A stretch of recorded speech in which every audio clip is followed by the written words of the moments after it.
बिस्मिल्लाहिर्रहमानिर्रहीम। अस्सलाम वालेकुम।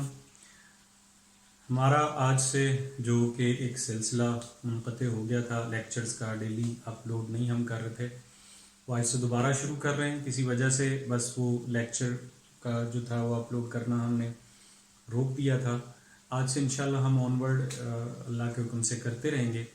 18 लेक्चर हम सेकेंड ईयर केमिस्ट्री के अपलोड कर चुके हैं। 18 लेक्चर में 15th और 16th चैप्टर हमारा जारी है और आज मैं 19th लेक्चर आपके साथ शेयर करूंगा। लास्ट लेक्चर जो लेक्चर में इंतहाई इम्पोर्टेंट चीज़ें हैं, स्पेशली लास्ट लेक्चर में कुछ ऐसी चीज़ें मैंने आपके साथ डिस्कस की हैं जो फेडरल की बुक में या पंजाब की टेक्स्ट बुक में कहीं पे डिटेल के साथ मेंशन नहीं की हुई, लेकिन वो as a reason as a logic कहीं आपसे पूछ ली जाती हैं। तो लास्ट लेक्चर भी आप ज़रूर सुने उन चीज़ों को समझने के लिए, क्योंकि उसमें हाइपर कॉन्जुगेशन है, इंडक्टिव इफेक्ट है, मीजोमेरिक इफेक्ट है। तो ये चीज़ें ऑर्गेनिक केमिस्ट्री में थोड़ी बहुत हमें इनकी होनी चाहिए और मैंने उतनी बताई हैं जितनी आपको इंटरमीडिएट स्टूडेंट को ज़रूरत होती है। लेक्चर नंबर 19 में आज के लेक्चर में हमारा टॉपिक है आइसोमरिज्म, एल्कीन के टॉपिक में। तो आज मैं सिर्फ आइसोमरिज्म का इंट्रोडक्शन दूंगा और फिर इंशाल्लाह इसमें जो हमारे सिलेबस में आइसोमरिज्म मौजूद है उसको मैं आपके साथ डिटेल से शेयर करूंगा। ठीक है। आइसोमरिज्म में एक से ज्यादा कंपाउंड्स होते हैं, ऐसे compounds that have same molecular formula, same empirical formula. इनमें कार्बन, हाइड्रोजन, ऑक्सीजन या बाकी जो एलिमेंट्स होते हैं उनकी रेशो सेम होती है, लेकिन इनकी कोई एक फिजिकल या केमिकल प्रॉपर्टी डिफरेंट होती है। सो आइसोमर्स आर टू और more compounds having same molecular formula but different physically और केमिकली। अगर हम ये कहते हैं, जो हमारी बुक में डेफिनेशन लिखी हुई है कि isomerism is a phenomena in which two और more compounds have same molecular formula but different structures, तो ये एक क्लास ऑफ आइसोमरिज्म के लिए ठीक है, तमाम के लिए ठीक नहीं है। सो आइसोमरिज्म में स्ट्रक्चरल फार्मूला सेम हो या ना हो, जरूरी बात यह है कि आइसोमरिज्म दो कंपाउंड्स जिनमें कार्बन, हाइड्रोजन, ऑक्सीजन या बाकी एटम्स की रेशो सेम हो, लेकिन उन दोनों कंपाउंड की कोई एक फिजिकल या केमिकल प्रॉपर्टी कम से कम डिफरेंट जरूर हो। So compounds having same molecular formula but different physically और केमिकली आर कॉल्ड आइसोमर्स। अब इसमें मेन जो दो क्लासेस हैं बच्चे आइसोमरिज्म की, वो मैं आपके साथ शेयर कर रहा हूं कि कॉन्स्टिट्यूशनल आइसोमरिज्म, स्ट्रक्चरल आइसोमरिज्म को कहते हैं। हमारी बुक में इसकी 5 टाइप्स हैं जो हम इंशाल्लाह 1 बाय 1 सारी डिटेल से डिस्कस करेंगे। स्ट्रक्चरल आइसोमरिज्म को कॉन्स्टिट्यूशनल आइसोमरिज्म कहते हैं। इस आइसोमरिज्म में मॉलिक्यूलर फॉर्मूला सेम होता है बट दो चीजें डिफरेंट होती हैं, स्ट्रक्चर डिफरेंट होते हैं। जब दो कंपाउंड के स्ट्रक्चर डिफरेंट हो जाएंगे तो उनके नाम भी डिफरेंट हो जाएंगे, लिहाजा स्ट्रक्चर डिफरेंट होंगे और बॉन्ड कनेक्टिविटीज डिफरेंट होगी। इसको कॉन्स्टिट्यूशनल आइसोमरिज्म इसलिए कहते हैं क्योंकि इसमें बॉन्ड कनेक्टिविटी डिफरेंट होगी। दो कंपाउंड्स जिनका मॉलिक्यूलर फार्मूला सेम हो लेकिन उनमें बॉन्ड कनेक्शंस डिफरेंट हो। फॉर एग्जांपल, आप ये कंपाउंड देखिए, ये इथाइल अल्कोहल है। इथाइल अल्कोहल में कार्बन का ये बॉन्ड ऑक्सीजन के साथ है और ऑक्सीजन हाइड्रोजन के साथ है, यानी ऑक्सीजन एक साइड से कनेक्ट है, हाइड्रोजन के साथ कनेक्टेड है, एक साइड से कार्बन से। बट अगर आप इसको ईथर में देखें, ईथर में 6 hydrogens, 2 carbon, 1 oxygen, di methyl ether. अगर आप इसको ईथर में देखें तो ऑक्सीजन दोनों साइड से कार्बन से कनेक्टेड है। सो यहाँ पे ऑक्सीजन की कनेक्शंस डिफरेंट है, यहाँ पे ऑक्सीजन के कनेक्शंस डिफरेंट है। तो कोई एक दो बॉन्ड ऐसे जरूर होंगे जिनमें बॉन्ड कनेक्टिविटी डिफरेंट होगी। तो इसलिए बॉन्ड कनेक्टिविटी डिफरेंट होगी, स्ट्रक्चरल फार्मूला डिफरेंट होगा, नाम मुख्तलिफ होंगे, मॉलिक्यूलर फार्मूला सेम होगा। They are called structural isomers. इसकी फर्दर 5 टाइप्स हैं, जिसमें चेन आइसोमरिज्म है, जिसमें पोजीशन आइसोमरिज्म है, जिसमें फंक्शनल ग्रुप आइसोमरिज्म है, जिसमें मेटामरिज्म है, जिसमें टॉटोमरिज्म है। हम इन तमाम को डिटेल से पढ़ेंगे। दूसरी तरह की जो आइसोमरिज्म है उसे स्टीरियो आइसोमरिज्म कहते हैं। स्टीरियो आइसोमरिज्म जो है, इसके अंदर मॉलिक्यूलर फार्मूला भी सेम होता है और स्ट्रक्चरल फार्मूला भी सेम होता है। स्ट्रक्चरल फार्मूला इसलिए सेम होता है क्योंकि बॉन्ड कनेक्शन सेम होते हैं, बॉन्ड कनेक्टिविटी सेम होते हैं।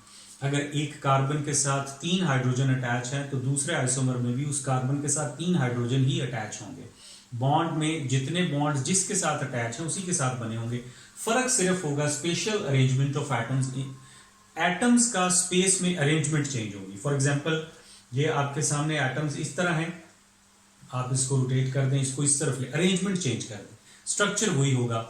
सो अरेंजमेंट चेंज होने से जो आइसोमरिज्म बनती है, जो आइसोमर्स बनते हैं, स्पेस में एटम्स की या ग्रुप ऑफ एटम्स की पोजीशन चेंज होने से जो नया स्ट्रक्चर जो नया कंपाउंड बनता है उसे कहते हैं stereo isomer. So two or more compounds having same molecular formula, same structure, same bond connectivities, but have different spatial arrangement of atoms in space, उसको कहते हैं स्टीरियोआइसोमर्स। स्टीरियोआइसोमरिज्म में हमारी बुक में जो आइसोमरिज्म डिस्कस की गई है वो कन्फिगुरेशनल आइसोमरिज्म है, जबकि स्टीरियोआइसोमरिज्म की दो टाइप्स होती हैं। एक को कहते हैं कन्फिगुरेशनल आइसोमरिज्म, दूसरे को कहते हैं कन्फर्मेशनल आइसोमरिज्म। कन्फर्मेशनल आइसोमरिज्म आमतौर पे सिंगल बॉन्डेड कंपाउंड में, यानी कह सकते हैं आप अल्केन में होती है। हमारे सिलेबस में इसका जिक्र नहीं है, इसलिए मैं आपको इसकी डिटेल जो है वो नहीं बता रहा। बहरहाल कन्फर्मेशनल आइसोमर्स ऐसी क्लास है, ऐसे आइसोमरिज्म होती है जिसके अंदर आप जस्ट रोटेशन से नया आइसोमर बना दें, यानी सिंगल बॉन्ड होता है, single bond can rotate about its axis. तो ये आपके सामने कार्बन के साथ 3 मिथाइल ग्रुप अटैच है, दूसरे में भी इसके सामने ही है। अगर आप एक साइड से रोटेट करके यूं कर दें तो रोटेशन से जो नया स्ट्रक्चर बनेगा जिसमें एनर्जी चेंज होगी, जाहिर एनर्जी चेंज होगी तो उसकी प्रॉपर्टीज भी चेंज होंगी, तो उससे आपके पास जो आइसोमर बनेगा उसे कन्फर्मेशनल आइसोमर कहेंगे। अब ये देखिए, ये इथेन है। इस इथेन में दोनों कार्बन के साथ ये हाइड्रोजन आमने सामने है, ये हाइड्रोजन आमने सामने, ये हाइड्रोजन आमने सामने है। इसके फिर मुख्तलिफ तरह के स्ट्रक्चर्स लिखे जाते हैं जिसे न्यूमैन प्रोजेक्शन वगैरह कहते हैं। इसकी डिटेल में मैं आपके साथ नहीं जा रहा। बहरहाल अगर आप इसको रोटेट करेंगे तो ये देखिए 60 डिग्री पे मैंने रोटेट कर दिया, ये हाइड्रोजन इधर चली गई, ये हाइड्रोजन इधर आ गई, ये हाइड्रोजन ऊपर चली गई, तो ये एक नया आइसोमर बना जस्ट रोटेशन से। तो ऐसी आइसोमरिज्म जिससे आप एक कंपाउंड को दूसरे कंपाउंड में जस्ट बॉन्ड की रोटेशन से चेंज करें, लेकिन बॉन्ड जब रोटेट होगा तो उसमें एनर्जी का डिफरेंस जरूर आएगा, एनर्जी चेंज होगी तो प्रॉपर्टीज चेंज होगी, इसलिए they are also called isomers. Conformational isomers इसकी क्लास है, एफएससी में हमारे सिलेबस में डिस्कस नहीं की हुई। कन्फिगुरेशनल आइसोमरिज्म ऐसी आइसोमरिज्म होती है जिसमें आप अगर एक आइसोमर से दूसरा आइसोमर बनाना चाहते हैं तो आपको बॉन्ड को ब्रेक करना पड़ेगा। The type of isomerism in which one isomer can be converted to another isomer by breaking the bond.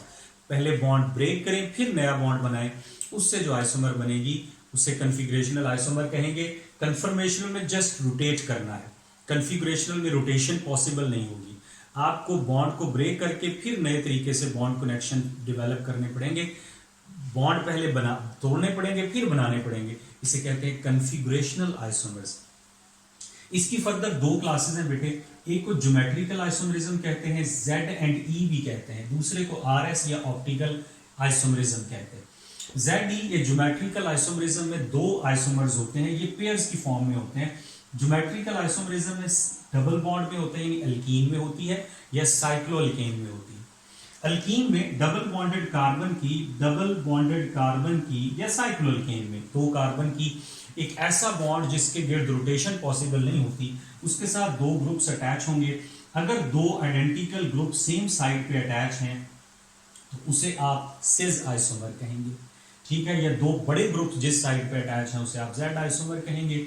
और जो अगर आइडेंटिकल ग्रुप्स ऑपोजिट साइड पे अटैच हैं तो इसे आप ट्रांस आइसोमर कहेंगे, ठीक है। सिस और ट्रांस की डिटेल हमने लास्ट चैप्टर में भी पढ़ी हुई है कि सिस जो है ये लेस स्टेबल होता है, ट्रांस ज्यादा स्टेबल होता है। सिस जो है ये आमतौर पे पोलर होता है, ट्रांस नॉन पोलर होता है। सिस जो है इसका मेल्टिंग पॉइंट कम है, ट्रांस का मेल्टिंग पॉइंट ज्यादा है। सिस का बॉइलिंग पॉइंट ज्यादा है, ट्रांस का बॉइलिंग पॉइंट कम है। इसका डायपोल मोमेंट यूजुअली जीरो नहीं होता, इसका डायपोल मोमेंट जीरो होता है। सारी प्रॉपर्टीज हम पढ़ चुके, लेकिन ये सिर्फ डबल बॉन्डेड कंपाउंड्स में या साइक्लोअल्केन में होती है। अगर दो आइडेंटिकल ग्रुप सेम साइड पे हो तो सिस आइसोमर कहलाएगा, अगर ऑपोजिट साइड पे हो डायगोनल फॉर्म में हो तो उसे ट्रांस कहेंगे। ऑप्टिकल आइसोमरिज्म ऐसी आइसोमरिज्म होती है जिसका ताल्लुक लाइट से होता है। दो आइसोमर्स होते हैं जो लाइट को रोटेट कर सकते हैं, प्लेन पोलराइज्ड लाइट को। इसको भी हम बड़ी डिटेल से डिस्कस करने वाले हैं बेटे। एक सोर्स ऑफ लाइट है, जैसे एक लाइट बल्ब है, उससे लाइट हर डायरेक्शन को निकलती है, हर डायरेक्शन को निकलती है।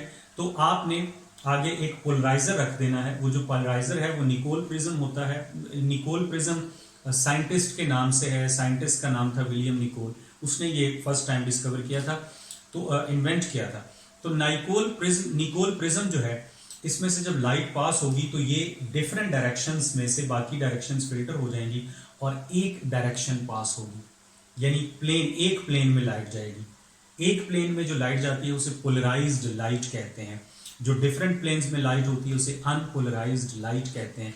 तो निकोल प्रिज्म उसको पोलराइज्ड लाइट कर देगा। फिर वो पोलराइज्ड लाइट जब आपके सैंपल सोल्यूशन से, यानी जब आपके कंपाउंड में से गुजरेगी, तो आपका कंपाउंड अगर ऑप्टिकली एक्टिव है तो उस लाइट को रोटेट कर देगा। मसलन उसका प्लेन ये है तो ये रोटेट कर देगा, लाइट को रोटेट कर देगा। उसके बाद एक और आगे जो है वो एनालाइजर लगा होता है, एक लेंस लगा होता है, उसको रोटेट करके आप उसमें के कितने एंगल पे रोटेट किया, ये भी हम इंशाल्लाह इसके इंस्ट्रूमेंटेशन डिटेल के साथ पढ़ेंगे। बहरहाल ऐसा आइसोमर जो प्लेन पोलराइज्ड लाइट को, यानी ऐसी लाइट जो एक प्लेन में हो, उसको रोटेट कर दे आइदर लेफ्ट और राइट, उसे कहते हैं ऑप्टिकल आइसोमर है। और इस फिनोमेना को ऑप्टिकल आइसोमरिज्म।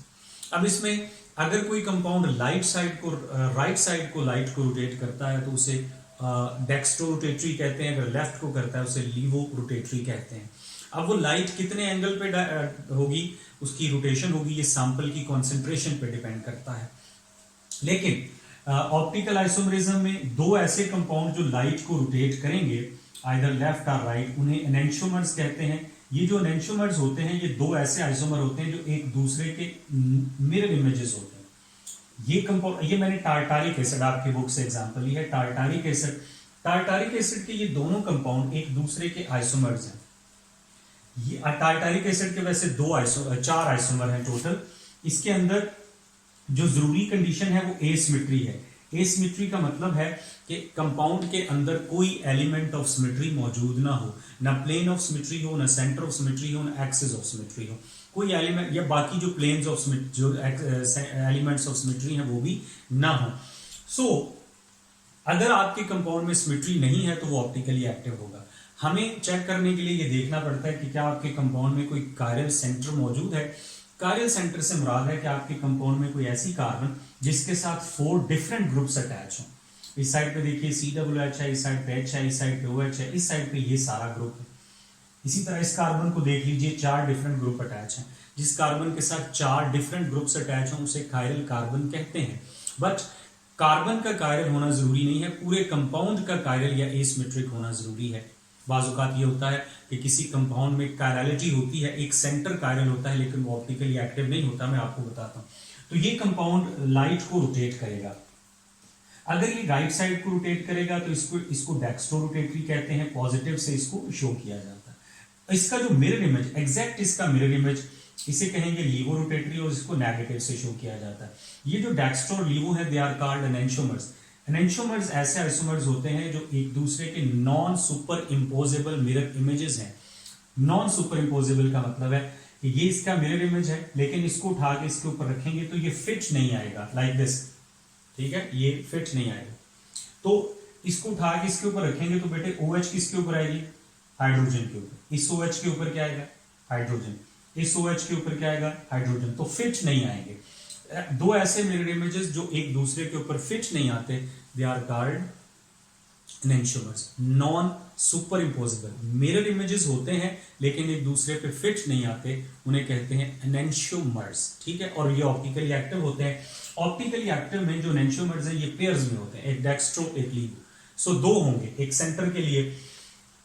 अच्छा, अब इसके जो दूसरे 2 आइसोमर्स हैं, ये 2 आइसोमर्स ऑप्टिकली एक्टिव हो गए। टार्टारिक एसिड के 2 और आइसोमर भी हैं जिनमें दोनों OH ग्रुप एक ही साइड पे लिखे, एक में राइट साइड पे एक में लेफ्ट साइड पे। ये दोनों भी आपस में मिरर इमेजेस हैं। ये दोनों आपस में मिरर इमेजेस हैं लेकिन ये जो कंपाउंड्स हैं ये ऑप्टिकली एक्टिव नहीं, क्योंकि अगर आप देखें इन दोनों कंपाउंड्स में प्लेन ऑफ सिमेट्री मौजूद है। इसके अंदर भी प्लेन ऑफ सिमेट्री मौजूद है, इसके अंदर भी। प्लेन ऑफ सिमेट्री क्या होता है, किसी मॉलिक्यूल के अंदर ऐसा प्लेन के जो आपके मॉलिक्यूल को 2 इक्वल हाफ्स में डिवाइड कर दे, यानी मॉलिक्यूल की ये साइड और ये साइड अगर आप देखें बिल्कुल सेम। तो अगर आपके कंपाउंड में प्लेन ऑफ सिमेट्री है तो इसका मतलब उसमें सिमेट्री है। अगर उसमें सिमेट्री है तो उसमें कायरलिटी नहीं है।